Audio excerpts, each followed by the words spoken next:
My love affair with raising chickens began 5 years ago, shortly after purchasing my modest ranch-style home on the outskirts of Meadowbrook Estates. The property came with a spacious backyard bordered by mature oak trees that created natural privacy from neighboring houses. I remember standing in that yard on my first morning, coffee in hand, envisioning what it could become. The inspiration hit me during a visit to my grandfather's farm in rural Vermont. The way he spoke about his heritage breed chickens, with their unique characteristics and historical significance, ignited something in me. These were not the uniform white birds found in commercial operations. They were living artifacts, breeds developed over centuries with distinctive traits that modern industrial farming had nearly erased from existence. Within 2 months of moving in, I had converted an old shed into a spacious chicken coop. I installed nesting boxes lined with soft bedding, roosts at different heights for sleeping, and even a small solar-powered heater for winter comfort. The attached run stretched 20 feet along the back fence, secured against predators with buried wire mesh and a roof of chicken wire to deter hawks. I painted the entire structure a cheerful butter yellow with red trim that complemented my house. My first residents arrived that spring. I selected breeds known for their unusual appearances: Polish chickens with their spectacular crests of feathers that resembled fancy bonnets, silkies with hair-like plumage that felt like silk against the skin, sultans with feathered feet and ornate head decorations, and frizzles whose feathers curled outward instead of lying flat. Each bird was carefully chosen not only for its unique appearance, but also for its historical significance and endangered status. Every morning began the same way. I would exit through my back door as the sun crested the horizon, greeted by eager clucks and coos from my feathered friends. They recognized me immediately, rushing to the wire as I approached with their breakfast of organic feed supplemented with mealworms, greens from my garden, and occasional fruit treats. Henrietta, my black silkie with her puff of feathers resembling an elegant hat, always reached me first, her soft warbling sounds expressing what I could only interpret as chicken joy. Augustus, the Polish rooster with his magnificent white crest that fell over his eyes like an elaborate hairdo, maintained a dignified distance until the hens had eaten, then approached for his personal handful of seeds. Francesca and Florence, the Frizzle sisters whose contorted feathers gave them a perpetually wind-blown appearance, always worked as a team, one distracting me while the other attempted to steal extra treats. The birds thrived under my care. Their unusual feathers gleamed with health, their combs bright red, their eyes clear and alert. I spent hours observing their social dynamics, photographing their stunning plumage, and researching their genetic heritage. Each chicken had a distinct personality that emerged over time. Augustus protected his flock with fierce dedication while maintaining gentlemanly manners. Henrietta mothered everyone, including me, with clucking concern whenever I spent too long working in the garden without acknowledging her. Neighbors occasionally stopped by during those first years, curious about the sounds and colorful glimpses visible through the fence. Most seemed genuinely interested when I explained the historical importance of heritage breeds and the critical role of small-scale breeders in maintaining genetic diversity. Children from down the street became regular visitors, fascinated by the chickens that looked nothing like the cartoon versions in their picture books. I ignored the occasional raised eyebrow or whispered comment about the unusual appearance of my flock. Not everyone understood their significance or beauty, but the neighborhood remained generally supportive, or at least indifferent, to my chicken paradise. I existed in peaceful harmony with my community, tending to my feathered companions and sharing their abundant eggs as goodwill gestures with those nearby. That harmony remained undisturbed until the annual HOA board elections last spring. I had no idea that the arrival of one new board member would threaten everything I had built. Looking back, I should have noticed the warning signs when campaign flyers appeared promising to restore aesthetic standards and protect property values. But wrapped in my peaceful chicken world, I remained oblivious to the storm gathering beyond my fence line. The first encounter occurred on a pleasant Saturday morning in early April. I was refreshing the bedding in the chicken run, the gate propped open as I carried out soiled straw. The chickens roamed freely in the secured yard, pecking at insects and taking dust baths in the sunny spots. I noticed her before she spoke, a woman in her mid-50s. With an immaculate blonde bob, designer sunglasses perched on her nose, and a clipboard clutched against a powder blue cardigan. "Excuse me," she called, standing at the edge of my property. "I am Patricia Holloway, the new HOA compliance officer. I was not aware that livestock was permitted in Meadowbrook Estates. I wiped my hands on my jeans and walked over, extending my hand in greeting. Good morning, I am Sarah Mitchell. Actually, the bylaws specifically allow for backyard chickens with proper housing. Maximum of 10 birds, no roosters except by special permission, which I obtained for Augustus there. I pointed to my Polish rooster, who was regally surveying his domain from atop a log perch. Patricia did not take my offered hand. Instead, she peered over her glasses at Augustus, her lips pursing tight. That is a chicken. It looks more like some kind of exotic bird with that ridiculous feather growth. Is it diseased? The question caught me off guard.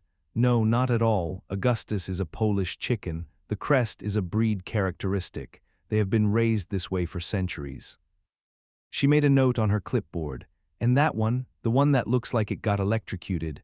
She pointed at Florence, my prized frizzle, whose curled feathers gave her a perpetually disheveled appearance. That is a frizzled chicken. Their feathers curl outward due to a genetic trait.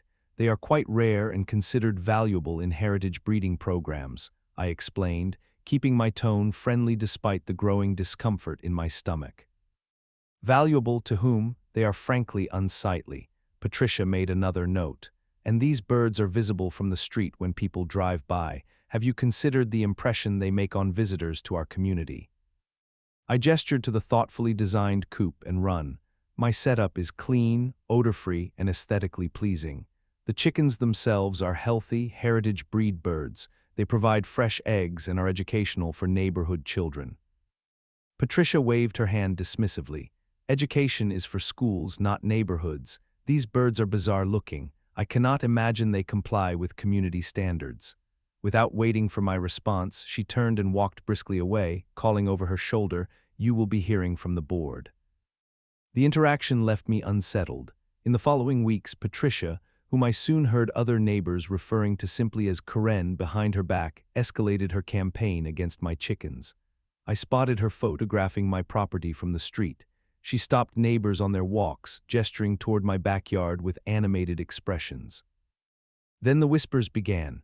At the mailbox, longtime neighbor Dave avoided eye contact while mentioning that some people were concerned about property values. At the community garden, conversations halted awkwardly when I approached. A comment about the chicken lady and her freak show floated from a group of women at the community pool. 3 weeks after our initial encounter, an official letter arrived from the Homeowners Association. It cited community concerns regarding unusual livestock and requested my attendance at the next board meeting to address aesthetic considerations. The letter was signed by all 5 board members, including Patricia Holloway, compliance officer. That evening, I sat on my garden bench watching my birds settle in for the night. Augustus guided the hens into the coop with gentle clucks, Henrietta nestled into her favorite nesting box, and the Frizzle sisters performed their nightly ritual of preening each other's contorted feathers before sleep. My throat tightened as I considered how anyone could find these magnificent creatures unsightly. The following day, I encountered Patricia in the grocery store. She was speaking to Mrs. Abernathy from 3 doors down, her voice carrying clearly down the aisle.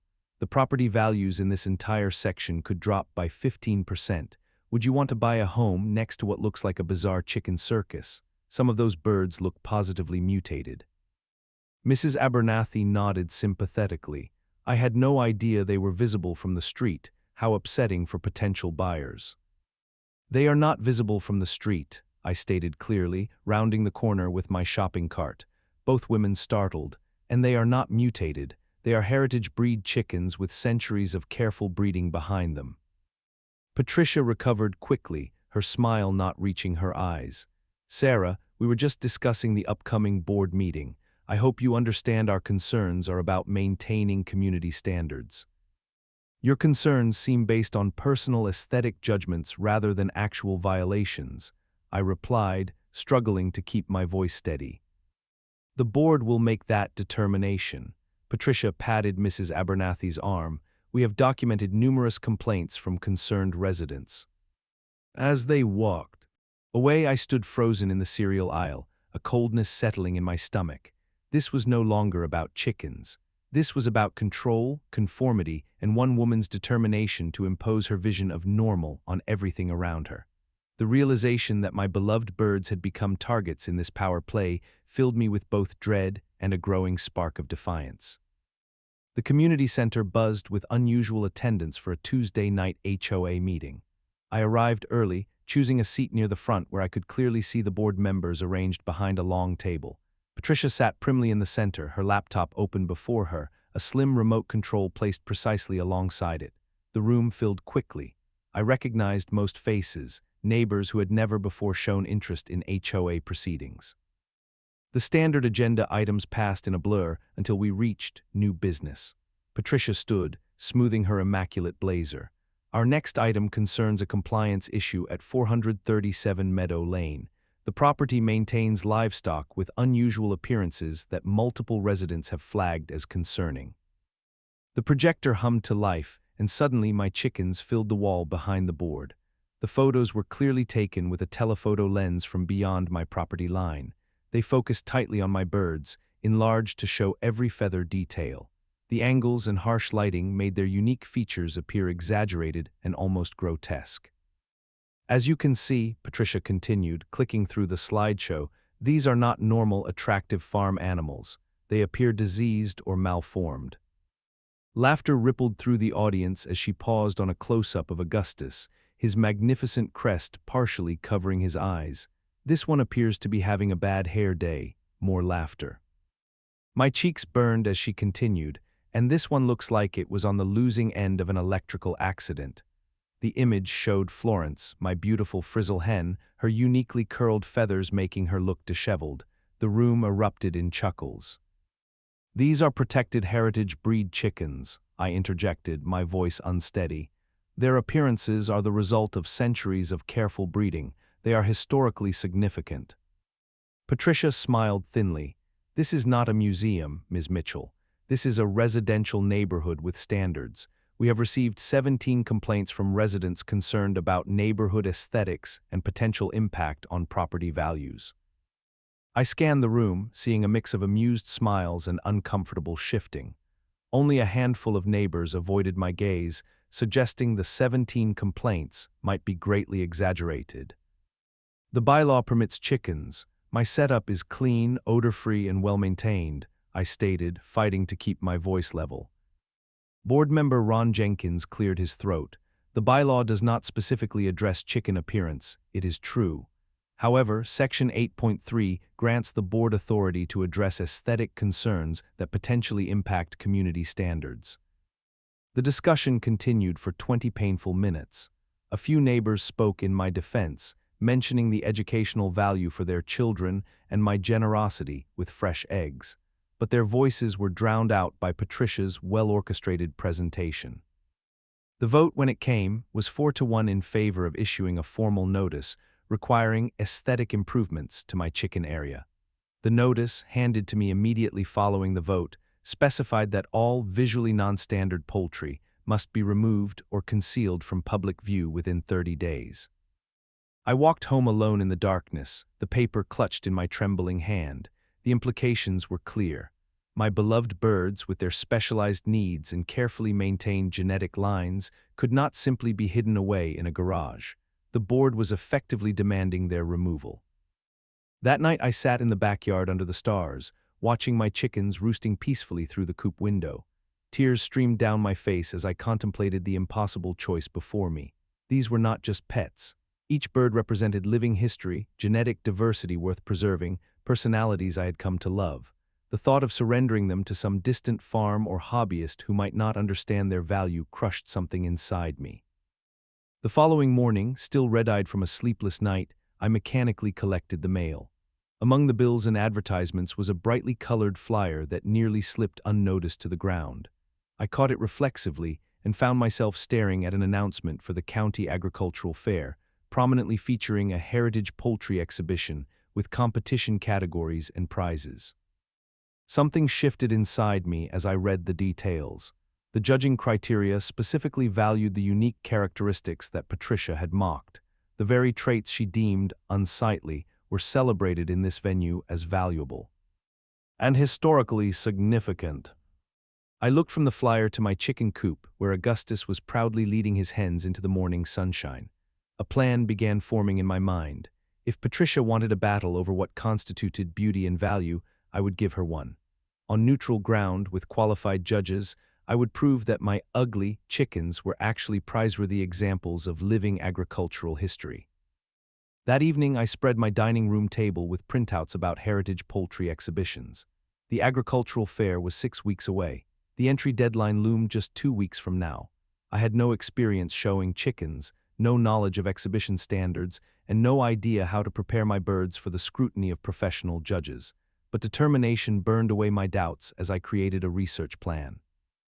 The next morning, I called in sick to my accounting job, something I had done only twice in 5 years. This mission deserved my full attention. I started with basic research, learning that poultry shows evaluated birds against established, standard of perfection guidelines that detailed ideal characteristics for each recognized breed. The American Poultry Association maintained these standards, some dating back to the 1800s. I discovered that the very traits Patricia had ridiculed were explicitly valued in the show world. Augustus's magnificent crest should be large, full, and symmetrical, according to Polish chicken standards. Henrietta's fluffy, hair-like feathers were supposed to be soft and silky in texture, standing out from the body for silkies. The Frizzle sisters' contorted feathers should curl away from the body in a uniform manner. These were not flaws, but defining characteristics that judges specifically looked for. My initial excitement tempered when I realized the level of preparation required. Show chickens underwent extensive grooming. Their feet needed cleaning and filing. Wings required training to display properly. Feathers demanded washing, conditioning, and perfect presentation. Every detail from comb color to posture could affect scoring. On day 3 of my research, I located an experienced breeder named Harold Grant who lived 40 minutes away. His website showcased multiple championship ribbons for heritage breeds. I gathered my courage and called him, explaining my situation and asking if he might spare some advice. Harold, a gruff-voiced man in his 70s, listened to my story with increasing interest. "So this HOA lady claims your birds are eyesores and you want to prove her wrong by winning at the fair?" He chuckled warmly. "I like your spirit. Bring your birds over this weekend. Let me have a look at what you are working with." That Saturday, I carefully loaded Augustus, Henrietta, and the Frizzle sisters into temporary carriers and drove to Harold's small farm. The elderly man, stooped with age but sharp-eyed, inspected each bird with gentle, practiced hands. He checked their feet, spread their wings, evaluated their combs, and tested feather quality between his fingers. "Well now," he said finally, setting Henrietta back on the examination table, "you have got some fine specimens here. Not show-ready by any means, but excellent genetic foundation. This Polish rooster has the best crest symmetry I have seen in years. The silky has textbook feather quality, and these frizzles show perfect curl pattern. With proper preparation, they could do very well." Hope swelled in my chest. "You really think so?" Harold nodded, his weathered face serious. "Birds like these are why we have standards and shows in the first place, to recognize and preserve these special traits. That HOA woman, she is looking at them through ignorant eyes. Judges will see their true value." He picked up a notebook. "Now, let me tell you what we need to do." For the next 3 hours, Harold taught me the basics of exhibition preparation. He demonstrated proper bathing techniques using special poultry shampoos that would enhance feather condition. He showed me how to use a toothbrush to gently clean legs and feet, and small scissors to trim stray feathers. He explained how to train birds to stand calmly for examination by practicing handling sessions daily. "The secret," he confided, "is getting them comfortable with the whole process. They need to learn to pose, to accept handling without stress. A nervous bird loses points immediately." Before I left, Harold loaded me with supplies: special feed supplements to enhance feather quality, poultry-specific bathing products, a proper exhibition carrier, and a well-worn copy of the American Standard of Perfection. He refused payment but extracted a promise: "You bring me photos of that HOA lady's face when your birds win ribbons."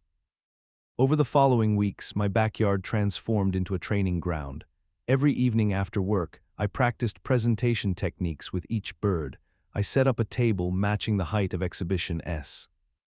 Tans and worked with them individually, teaching them to stand calmly while being examined. Augustus took to training with natural dignity. Henrietta required frequent treats to maintain cooperation.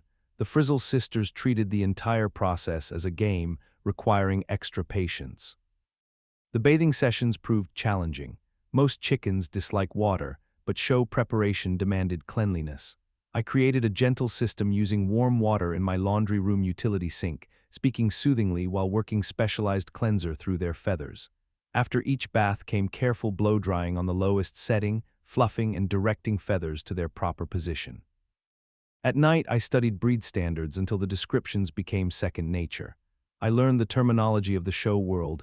Condition referred to overall health and cleanliness. Type meant body shape and proportions. Color encompassed not just feather hue but pattern and distribution. I memorized the specific points allocated to each characteristic for my breeds. 2 weeks before the fair, I submitted my entry forms, officially registering Augustus, Henrietta, and the Frizzle sisters in their respective breed categories. The application required photographs and lineage information, which I carefully compiled. When the confirmation email arrived, something shifted in my perspective. This was no longer just about proving Patricia wrong. It had become about honoring these magnificent birds and the centuries of agricultural heritage they represented. The 30-day deadline imposed by the HOA loomed closer. Patricia made a point of walking past my house every other day, clipboard in hand, making notes and taking occasional photographs from the sidewalk. Her obvious surveillance created a new challenge: how to prepare my chickens for competition without revealing my plans. I developed a system of early morning and late evening training sessions when neighbors were less likely to be watching. The garden shed became a makeshift grooming station with blackout curtains installed over its small windows. I moved all exhibition supplies and documentation inside the house, keeping nothing incriminating in the yard. The training continued with increasing intensity. I played recordings of crowd noises during practice sessions to accustom my birds to the sounds of the exhibition hall. I introduced them to the specialized carrying crates they would travel in, feeding them treats inside so they would associate the confined space with positive experiences. Augustus mastered the art of posing, learning to stand tall with his magnificent crest fan perfectly when touched under his beak. Henrietta's naturally calm temperament made her an ideal showbird once she understood what was expected. The Frizzle sisters remained challenging, their playful nature resisting the disciplined stance required for examination. One morning, as I conducted an early training session with Augustus on the patio table, a sharp voice called from the side fence. "What exactly are you doing with that bird?" Patricia stood at the gap between fence panels, her gaze fixed suspiciously on Augustus, standing proudly on his training perch. My heart hammered as I casually placed a towel over the exhibition stand. "Just a health check," I replied, keeping my voice steady. "Regular examinations are part of responsible chicken keeping." She narrowed her eyes. "It looked like you were doing something else entirely. And why are you handling them so early in the morning?" "Before work is the only time I have. Is there something specific you needed, Patricia?" "Just monitoring compliance progress. Your 30-day notice expires next week. I hope you are making arrangements for those birds." She made a show of writing something in her ever-present notebook. "I am exploring all available options," I answered truthfully if incompletely. After she left, I moved all training operations to the garage, converting half the space into a hidden preparation area. The concrete floor made cleaning more difficult, but the privacy was worth the inconvenience. I installed a lock on the side door and covered the windows with newspaper to prevent prying eyes. Despite my precautions, word of my chicken activities had sparked curiosity among certain neighbors. 80-year-old Mr. Finch, who lived across the street, caught me carrying equipment into the garage one evening. Instead of reporting back to Patricia as I feared, he approached with a conspiratorial smile. "I used to show Wyandottes back in the 60s, he confided. "Recognized those carrying crates immediately, you entering the county fair." Surprised and relieved, I admitted my plan. Mr. Finch became an unexpected ally, offering to keep watch for Patricia while I conducted training sessions. His presence rocking innocently on his front porch became a signal system. If Patricia was approaching, he would remove his hat, giving me time to seal evidence. More surprising support emerged from 10-year-old twins Zach and Zoe from down the block. They had always been fascinated by my unusual chickens, often stopping to visit after school. When they spotted me bathing Augustus in the utility sink through the laundry room window, their curiosity could not be contained. "Are you giving your chicken a spa day?" Zoe asked, her nose pressed against the glass. Rather than sending them away, I invited them in and swore them to secrecy.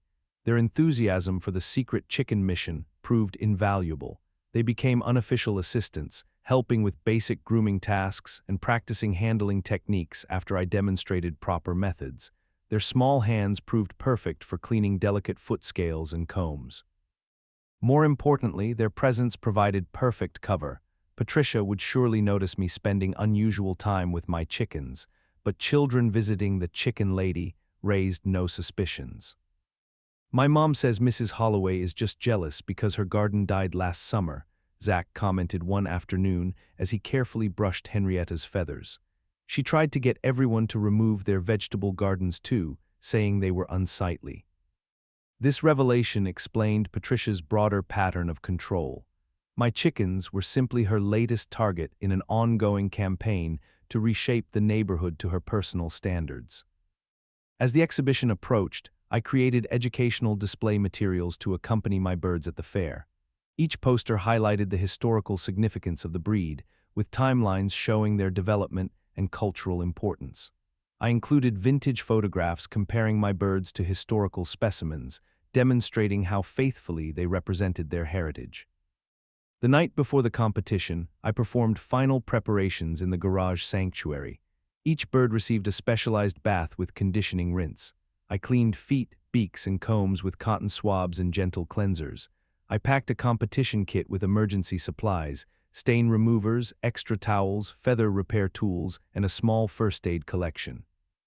As I worked, my hands trembled slightly, not from nervousness about the competition itself, but from the weight of what it represented. This was no longer just a response to Patricia's crusade.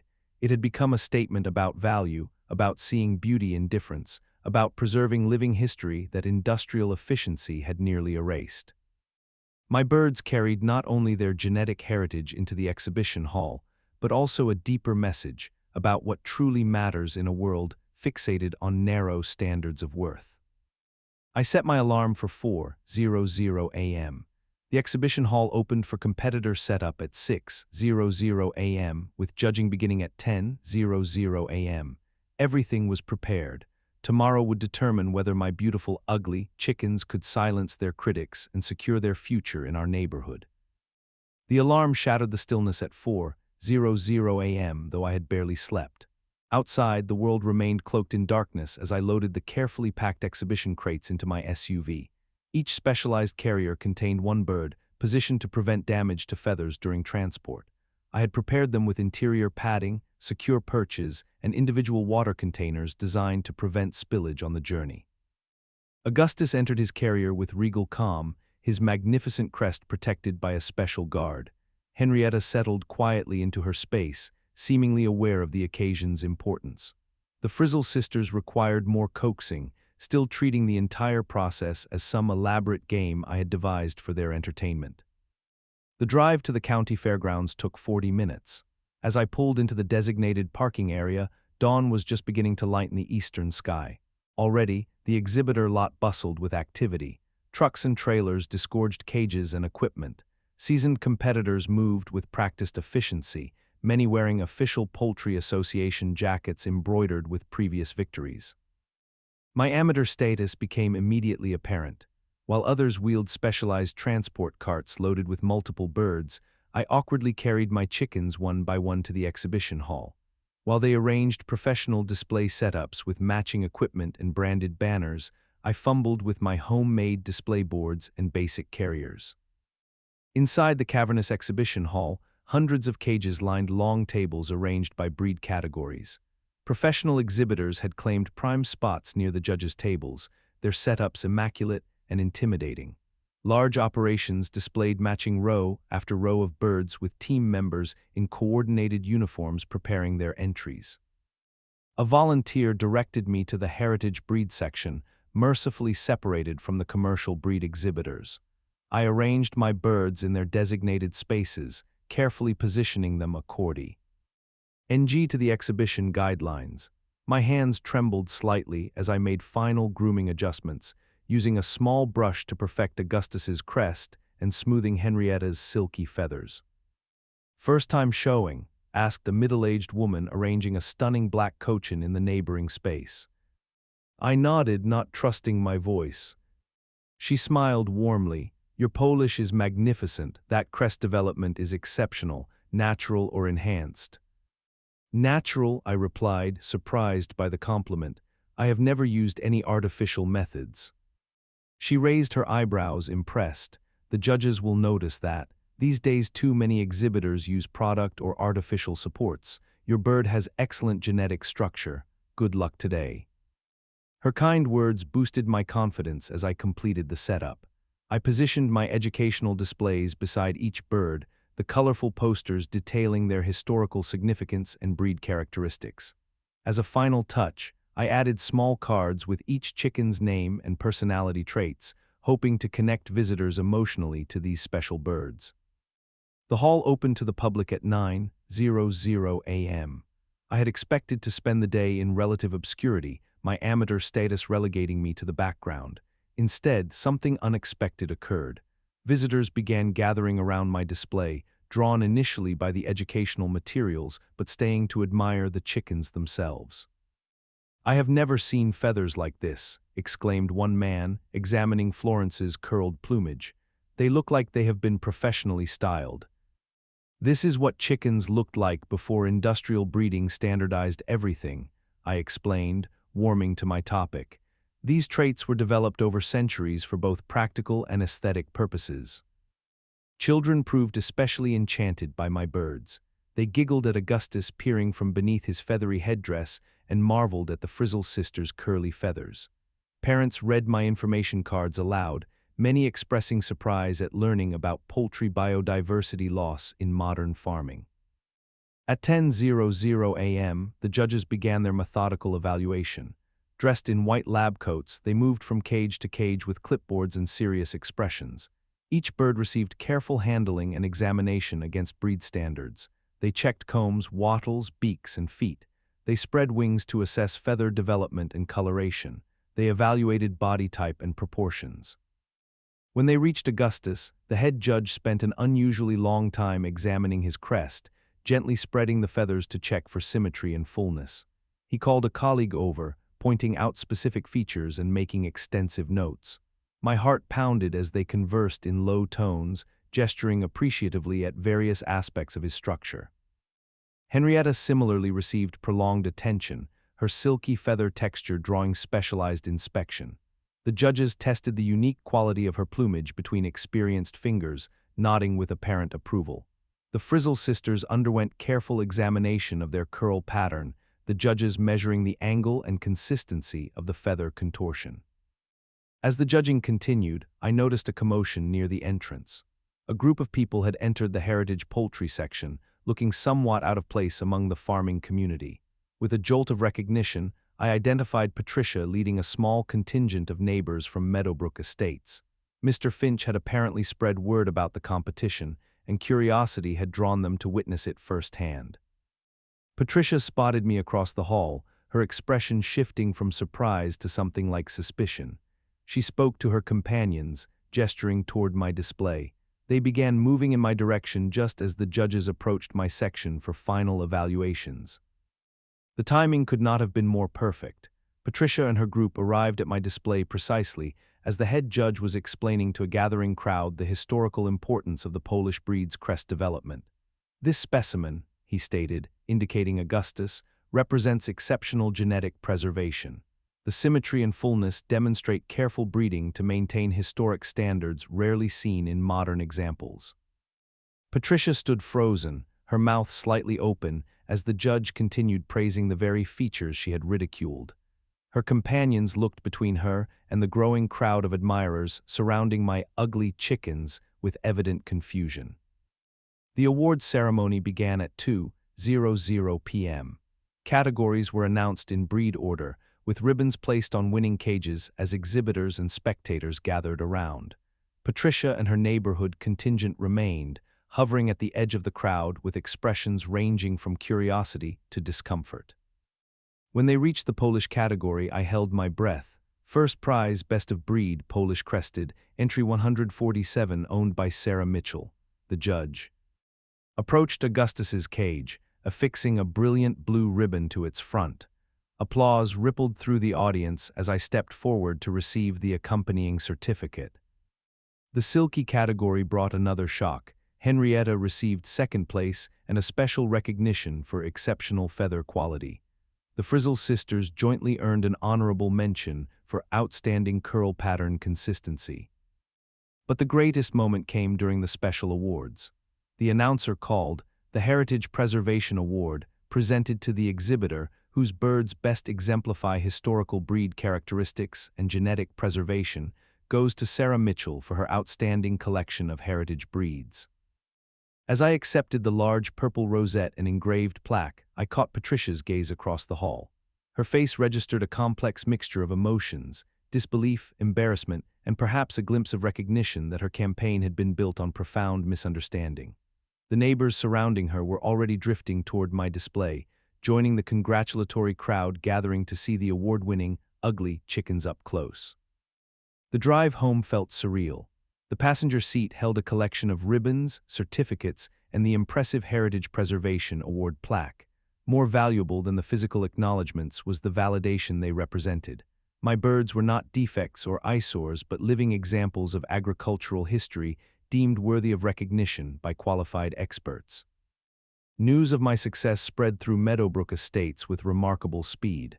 By the time I finished settling my tired chickens back into their coop,